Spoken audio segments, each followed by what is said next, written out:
Hello everyone, welcome back to the channel. Roaming allows you to use your iPhone when you are outside of your home network coverage area, but it can incur additional charges.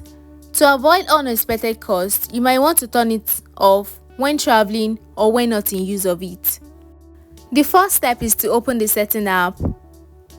Then you go to mobile services. Ensure your mobile data is on for this step. Next, tap on mobile data options.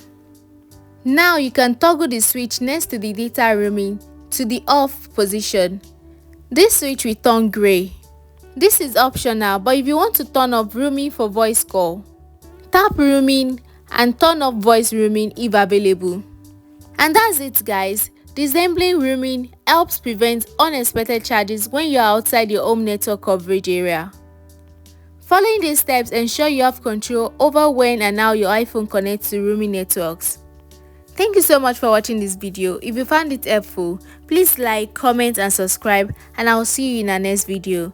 Bye bye.